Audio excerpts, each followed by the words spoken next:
you see my review for the first one, you knew, or at least I'm hoping that you knew, that this one was coming as well. We're talking about Piranha Double D, and yeah, Piranha 3 Double D, whatever.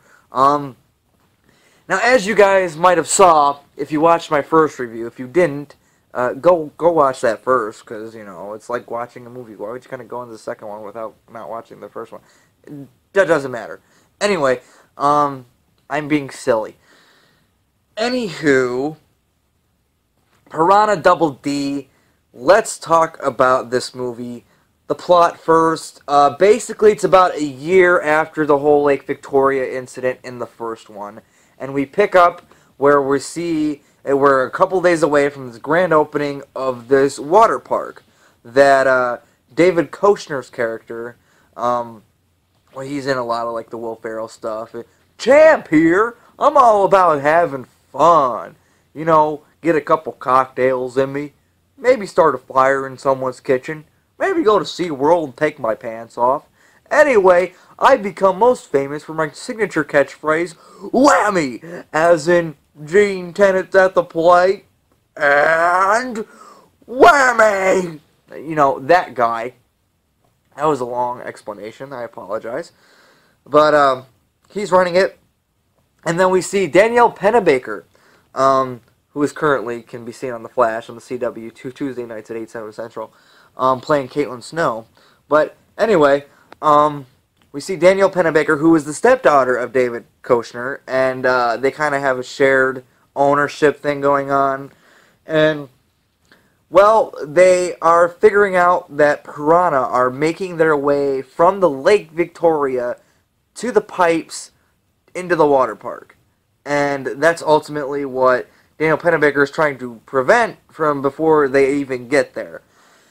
Now, meanwhile, along her friends and employees and stuff start, you know, going missing and things are happening to them, and it's long stuff, long story. What I think about Piranha Double D is people shit on the first one, people shit on this one even more. Now, I had fun with the first one. I do. I think I gave it a solid B. So I do have fun with the first one a lot. You know, I actually enjoy it. I like watching the first one. This one, though, this one's a bad movie. This one's, when it comes to bad movies, this one's even worse than the first one. But is this one fun like the first one is? Because that first one has that fun factor. Does this one have the fun factor? Not really. I mean, it has its couple moments where it's kind of enjoyable. Like, you're kind of into it for a couple moments, but it doesn't last throughout like the first movie does. Let's talk about David Koechner's character. He's kind of like the dick that, you know, Jerry O'Connell's character was in the first one. Is he more of a, I would say David Koechner is more of a likable dick, because he's got the cooch cam. I mean, when a guy puts in a cooch cam at a water park, you gotta give him some respect for that. I do like his dick character a bit more than Jerry O'Connell's dick character. Danielle Pennebaker, I can say, is the strongest point of this movie. I mean, you know, I never had any problems with Danielle Pennebaker or her acting or really her character. I mean, she's really just trying to do the right thing. She is trying to stop this before it happens, so, you know, I can't fault her for that. Danielle Pennebaker I have no problem with in this movie. And you do get a couple cameos in here. Again, if you have not seen the movie, I'm not going to explain the context or when or how long they're there for, but Ving Rhames from the first movie makes an appearance in this as well as that other guy who was on the boat with Jerry O'Connell. He's back in this one as well. Christopher Lloyd makes another cameo appearance, because, you know, that we gotta have Christopher Lloyd in there, and I have no problem with that at all. The piranha themselves in this one, again, there's no suspense. They're much more brutal. I do have a problem with the ending of the first one. They said that, you know, the ones they killed were the babies, and you could argue the fact, well, though they didn't kill all of them, okay, fine, but you know, you set that up at the end of the first one, you think that's going to carry out at least a little bit in the second one. That's pretty much forgotten completely. I would have liked to see at least a scene or two with the parent piranhas. That would have been nice. You know, it did explain what happened to Lake Victoria after that whole incident in the beginning of the movie. So that was I was kind of fine with that. There was at least that tie-in, and of course Christopher Lloyd and whatnot. There's this cop character who was like an ex-boyfriend of Daniel Pennebaker's character, but he's also, kind of working with David Koechner's character to, like, he's doing it to make money, extra money on the side, but he's doing illegal things, turning a blind eye, basically. And, I was never a fan of that character at all. I mean, I just couldn't get into him. Maybe it was his acting, because I was not a fan of his acting's terrible. Alright, I'm just going to come out and say it. His acting was pretty bad. The character is not that interesting. I don't really care. Just kind of get back to Danielle Pennebaker doing her thing. And then we got that kid from Rob Zombie's Halloween 2 who was, he was the guy in the werewolf costume at the party in Halloween 2. It was cool to see him in here. I like his character. He was kind of a wimp. Actually, he was a pretty big wimp. But he was a nice guy. I kind of felt bad for the dude. Sorry. But yeah, I kind of felt I felt bad for the dude. His acting isn't great. It's not as terrible as people make it out to be, but it's not outstanding. He doesn't steal the show or anything. But you do feel bad for his character, so his character's not that bad. I actually like the character a bit. And then we get that kid from Trick or Treat. Yes, the one who was all the, it's not a trick, it's real. The one with the kids when they were doing the whole school bus thing.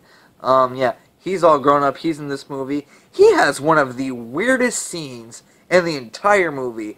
Why did that scene have to be in there? I'm not going to say exactly what happens, but let's just say that there is a piranha, there is sex, and there is some chopping off some body parts, self-inflicting pain.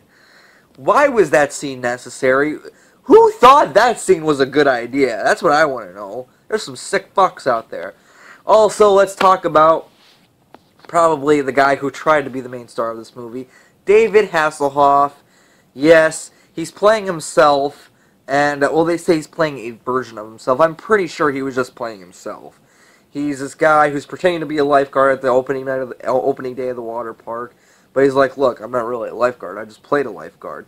David Hasselhoff, a lot of people find him to be the worst thing about the movie. I don't think he's the worst thing about the movie, but he definitely was over the top and corny and cheesy, but it's David fucking Hasselhoff, it was entertaining for me to watch, at least.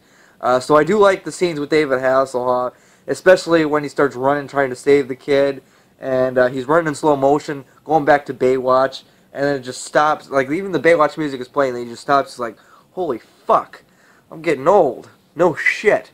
But yeah, there's this whole bit he does. He plays the piano, and he plays a song for these chicks, and that part, you don't really care.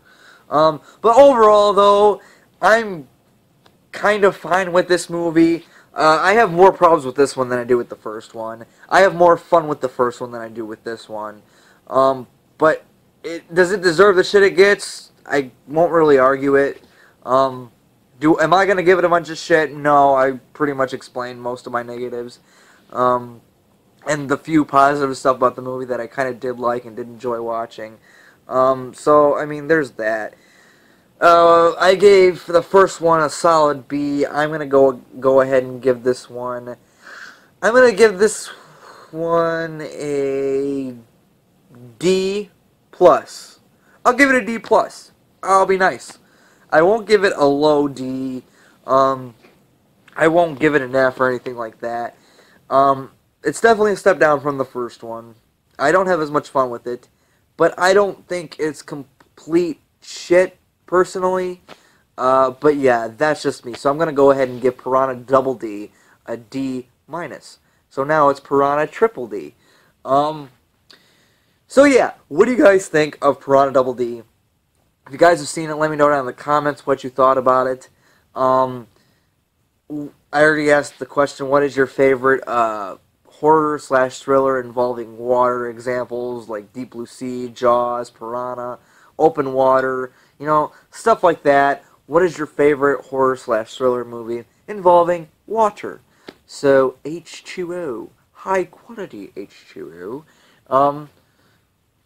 It sound like I should have a pipe in my mouth right now or something. Whatever. Anywho, so yeah.